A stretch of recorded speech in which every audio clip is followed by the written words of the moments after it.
கர்த்தருக்கு பிரியமானவர்களே, ஒவ்வொரு நாளும் நம்முடைய வாழ்க்கையிலே கர்த்தர் எப்படி வழி நடத்துகிறார் என்று நாம் அறிந்து கொண்டு வருகிறோம். இந்த தொடர் போதனையில் நீங்கள் ஒவ்வொரு நாளும் கேட்கும் பொழுது, கர்த்தர் என்னை எப்படி வழி நடத்துகிறார், அவருடைய வார்த்தைகளை கொண்டு அவர் என் வீட்டிலே எப்படி என்னுடைய குடும்ப வாழ்க்கையிலே தங்கியிருந்து என்னுடைய குடும்ப வாழ்க்கை, என்னுடைய தொழில், என்னுடைய வேலை எல்லாத்தையுமே அவர் எப்படி வழி நடத்தி கொண்டு இருக்கிறார் என்று நாம் அறிந்து கொள்ள வேண்டும். அது ரொம்ப முக்கியம். அவர் நமக்குள்ளே இருக்கிறதை நீங்கள் அறிந்து கொள்ள வேண்டும். ஏதோ ஏனத்தானமாக போனோம் வாங்கினோம்னா இருக்கக்கூடாது. வாழ்க்கையில் பாருங்கள், கர்த்தருக்கு நாம் இடம் கொடுக்கும் பொழுது அவருடைய இத்தனை நாட்கள் நீங்கள் எத்தனையோ விதமான கஷ்ட காலங்களில் இருந்து உங்களை தூக்கி எடுத்திருக்கிறார். அப்போ நீங்கள் அவர் எப்படி வழி நடத்துகிறார் நீங்கள் அறிந்திருக்கீங்களா?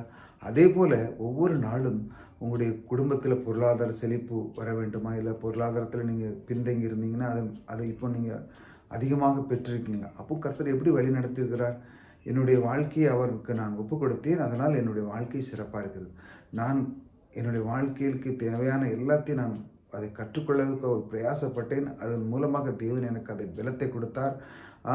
சம்பாதிக்கிற ஒரு பலத்தை கொடுத்தார். ஒரு பிஸ்னஸ் பண்ணணும்னா அதற்கான ஞானத்தை எனக்கு கொடுத்தார். இப்படி அவருக்கு முதலிடம் கொடுக்கும் பொழுது கர்த்தர் நம்மை எந்த அளவுக்கு அவருடைய அன்பினாலும் அவருடைய கிருபையினாலும் வழிநடத்துகிற விதமே வேறு. அதை ஒரு மனிதன் புரிந்து கொள்ள வேண்டும். ஒவ்வொரு நாளும் கர்த்தர் என்னை எப்படி வழிநடத்தி கொண்டிருக்கிறார் என்று நாம் தினமும் கவனிக்கணும். தினமும் கவனித்தால் மட்டும் போதாது, அதை நாம் ஒவ்வொரு நாளும் உணர்ந்து கொள்ள வேண்டும். இன்று அவருடைய வார்த்தைகளை பார்ப்போம். நம்முடைய கர்த்தராகிய இயேசு கிறிஸ்துவின் பிதாவாகிய தேவனுக்கு ஸ்தோத்திரம். நம்முடைய ஆண்டவருக்கு முதல்ல நாம் நன்றி சொல்லுகிறோம். பாருங்கள், நம்முடைய வாழ்க்கையில் பூர்வீகமான இருந்த காலங்களில் நிறைய விதமான கஷ்டங்கள்லாம் இருந்திருக்கும். ஏதோ தாய் தகப்பன் ரொம்ப கஷ்டப்பட்டுருப்பாங்க. பிறகு கொஞ்ச நாள் கழித்து அவங்க முன்னேறிருப்பாங்க. உங்களுக்கு தேவையான பொருட்கள் சிறு வயசில் கிடைக்காம இருந்திருக்கலாம், ஏன்னா இப்போ கிடைக்கும். எப்படின்னா உங்களுடைய தேவன் அதையெல்லாம் நீக்கி, அந்த பாவங்களையெல்லாம் நீக்கி உங்களை புது சிருஷ்டியாக்கி உங்களுக்குள்ளே அவர் வந்து உங்களுடைய குடும்ப வாழ்க்கை, உங்களுடைய தாய் தந்தை தகப்பன் அக்கா தங்கச்சி இவர்களை உறவுகளை இன்னும் அதிகமாக பலப்படுத்தி உங்களுக்கு ஒரு அற்புதமான ஒரு வாழ்வை கொடுத்திருக்கிற தேவன் உங்களுக்குள்ளே இருக்கிறார். இதை நீங்கள் உணர்ந்து கொள்ள வேண்டும். இந்த அளவுக்கு அவர் உங்களை வழிநடத்துகிறார் என்றால் அவர் உங்கள் மேல் அன்பாக இருக்கிறார், உங்கள் மேல் பிரியமாக இருக்கிறார். அவர் அப்பா பிதா என்று அழைக்கக்கூடிய ஒரு பாக்கியங்களை நமக்கு தந்திருக்கிறார். ஆகியால் நம் தகப்பனை நாம் அவருக்குள்ளே ஒப்பு கொடுக்கும்போது அவர் நமக்குள்ளே இருந்து நம்முடைய வாழ்க்கையை சிறப்பாய் வழிநடத்தான் இதை சொல்கிறேன். நம்முடைய கர்த்தராக இயேசு கிறிஸ்துவுக்கு பிதாவாகிய தேவனுக்கு அவருக்கு முதல்ல ஸ்தோத்திரம் சொல்லிவிடணும். ரெண்டாவது பாங்க, அவர் கிறிஸ்துவுக்குள் உன்னதங்களிலே ஆவிக்குரிய சகல ஆசீர்வாதங்களாலும் நம்மை ஆசீர்வதித்திருக்கிறார். அவர் கிறிஸ்துவுக்குள்ளே பாருங்கள், இந்த கிறிஸ்துவுக்குள்ளே அப்படிங்கிறது ஒரு மிகப்பெரிய சப்ஜெக்ட். அதெல்லாம் போதிக்கன்னா நம்ம வாழ்நாள் முள்ளாக காணாது, அந்த அளவுக்கு போதித்துக்கிட்டே இருக்கு. நான் கிறிஸ்துவனுடைய அந்த சிலுவை மரணத்தை தான் இதை நாம் பார்க்கிறோம். பாருங்கள், ஒரு மனிதனுக்கு இந்த உலகத்தில் எல்லா விதமான காரியங்கள் தேவைப்படுகிறது. பொருளாதார விஷயம், சுகம், பலன், சொந்த பந்தங்கள் நிறைய தேவை. நல்ல சந்தோஷமாக இருக்கணும் எல்லாரும் ஆசைப்படுறாங்க இல்லையா? இந்த ஆசீர்வாதங்கள்லாம் கிறிஸ்துவரிடத்திலேருந்து வருகிறது. அதை நாம் அறிந்து கொள்ள வேண்டும். நீங்கள் உங்கள் பிரயாசத்தில் நான் அப்படி இருந்தேன்னா நான் நிறைய சம்பாதிச்சேன், அதனால் எனக்கு சொந்த பந்தங்கள் இருக்குது, எனக்கு பணம் இருக்கிறதுனால வராங்க அப்படின்னு இல்லை. நிறைய பேர்கிட்ட பணம் இருக்குது, யாரும் சொந்த பந்தங்கள் போகிறதே கிடையாது. ஏனென்றால் குணம் சரி கிடையாது.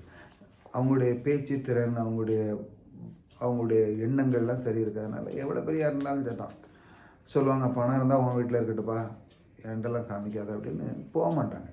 சிலவங்கெல்லாம் அவங்க இறந்தாலே போக மாட்டாங்க, அந்த அளவுக்குலாம் இருக்கிறாங்க.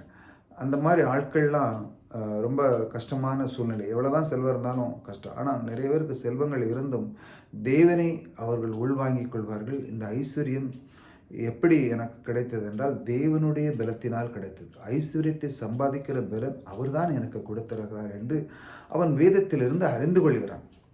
இதை நாவினால் அவன் அறிவிக்கிறான். அறிவிக்கும் பொழுது தேவன் என்ன பண்ணுகிறார் என்றால் அவன் மேல் ஆசீர்வாதத்தை பொழிந்து அந்த ஐஸ்வர்யத்தை சம்பாதிக்கிறதுக்கு மட்டுமல்ல, அதை அனுபவிக்கிறதற்கும் ஒரு அனுக்கிரகத்தை தேவன் கொடுக்கிறார். எப்படி அழகாக வழி நடத்துகிறார் பாருங்க. இன்று தேவன் ஒவ்வொரு நாளும் உங்களை இப்படி தான் சொல்லி வழி நடத்துகிறார். இதை நீங்கள் அறிந்து கொள்ள வேண்டும். இதை நீங்கள் அறிந்து கொள்ளவில்லை என்றால் நீங்கள் எவ்வளோ செல்வம் இருந்தாலும் உங்களுக்கு மகிழ்ச்சி இருக்காது. நீங்கள் செல்வத்திலே நீங்கள் இருந்து நீங்கள் அதைத்தான் நான் ரொம்ப விரும்புகிறேன்னு சொன்னீங்கன்னா, நான் அது மேலே தான் ரொம்ப பற்றா இருக்கிறேன்னா, நீங்கள் அதற்கு அடிமையாயிருங்க. தேவனுக்கு இடம் கொடுக்காம இந்த இதை எல்லாமே படைத்த தேவன், அண்ட சராசரிக்கு எல்லாமே படைத்த தேவன் அவர்தான். ஆகையால் அவருக்குத்தான் முதலிடம். அதை நாம் கொடுக்க தவறிவிட்டவென்றால் நம்முடைய வாழ்க்கை மிக பின்தங்கி போய்விடும். ஏனென்றால் தேவன் பாருங்க, அவர் தான் அந்த செல்வத்தை சம்பாதிக்கிற நமக்கு பலத்தையும் கொடுக்கிறார், அதை அனுபவிக்க அனுக்கிரகத்தையும் கொடுக்குறார். பாருங்கள், நான் ஏற்கனவே சொல்லியிருக்கேன், நிறைய பேர் சம்பாதிக்கிறாங்க, பல கோடி ரூபா வச்சுருக்காங்க. ஆனால் டாக்டர் சொல்லுவாங்க, நீங்கள் அந்த வண்டியில் போகக்கூடாது, பிளெயினில் போகக்கூடாது, இதை சாப்பிடக்கூடாது, அதை சாப்பிடக்கூடாது. கோடி ரூபா இருந்து பிரயோஜனமே இருக்காது. காரணம் என்னென்னா, எதுவுமே டாக்டர் நீங்கள் இப்போ இதை சாப்பிட்டீங்கன்னா நீங்கள் ஒரே வாரத்தில் இறந்து போயிருங்கன்றோம். அந்த மாதிரி சூழ்நிலைகளில் நிறைய பேர் இந்த உலகத்தில் இருக்கு. காரணம் என்ன? அவங்க தன்னை கொண்டு என் பிரயாசத்தில் தான் நான் இவ்வளோ முன்னேறினேன்னு சொல்லி அவங்கள தான் பெருமைப்படுத்துவாங்க. தேவன் எனக்கு கொடுத்த அந்த ஐஸ்வர்யம் அவர் தந்தது என்று அவர்கள் பெருமை சொல்வதே இல்லை. அவர்தான் எனக்கு பலத்தை கொடுத்திருக்கிறார், அவர்தான் எனக்கு எல்லாத்தையும் தந்திருக்கிறார், அவரின்றி நான் இல்லை என்று சொல்ல அளவுக்கு நீங்கள் கற்றுக்கொள்ளணும். தேவனுக்கு அந்த வார்த்தைகளை நீங்கள் சொல்லணும். இந்த அண்ட சராசரியை படைத்து அவர் வார்த்தையினால் உண்டு பண்ண அந்த தேவன் இதை உங்களிடத்திலிருந்து விரும்புகிறார். இதை நீங்கள் சொல்லணும். வேத வசனத்திலேருந்து நாம் இப்படி தியானிக்கும் பொழுது இந்த மாதிரி வார்த்தைகளை நீங்கள் எழுதி வச்சு கேட்கணும். இந்த உலகத்தில் பாருங்கள், தேவன் தான் ஐஸ்வர்யத்தை சம்பாதிக்கிறதுக்கு எல்லா பலத்தையும் மக்களுக்கு கொடுக்கறது அவர் தான். ஆகையால் அந்த ஐஸ்வர்யத்தை சம்பாதிக்கிறது மட்டுமல்ல, அதை அனுபவிக்க நிறைய பேர் அனுபவிக்கிறதுல தான் ஆனந்தமே இருக்குது. பணம் இருந்து சிலவங்கிட்ட ஏகப்பட்ட பணம் இருக்கும், அனுபவிக்கவே முடியாது. என்ன பண்ண?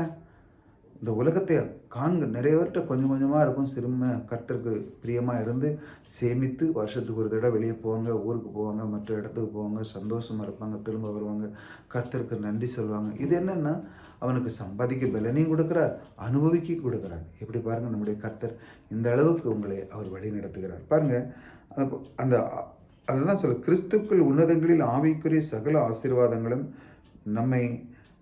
நமக்கு என்ன செய்கிறார்? அவர் ஆசீர்வதிக்கிறார், நமக்கு ஆசீர்வதிக்கிறார். அவர் கிறிஸ்துக்குள்ளே, அந்த கிறிஸ்துவின் மரணத்தின் மூலமாக நமக்கு இழக்கப்பட்ட அனைத்து ஆசீர்வாதங்களும் கிறிஸ்துக்குள்ளே இப்போ இருக்கிறது. அந்த கிறிஸ்துவை கொண்டே நம்மை ஆசீர்வதிக்கிறார். எவ்வளோ பெரிய பாக்கியம் பாருங்க, எப்படி வழி நடத்துகிறார் பாருங்க. இப்போ நீங்கள் உங்களுக்குள்ள கிறிஸ்துவை உள்ள வச்சுட்டார் உங்கள் இதயத்துக்குள்ள. இப்போ நீ உனக்குள்ள ஒரு பொக்கிஷம் இருக்கிறது. இந்த பொக்கிஷத்தை நீ எப்போனாலும் திறந்து எடுத்து நீ அனுபவித்து கொள்ளலாம் அப்படிங்கிறத அளவுக்கு அவர் ஆசீர்வதித்திருக்கிறார். இதை ஒரு மனிதன் புரிந்து கொள்ள வேண்டும். இப்போ உங்கள் உள்ளத்துக்குள்ளே என்ன இருக்குது? பொக்கிஷம் இருக்குது.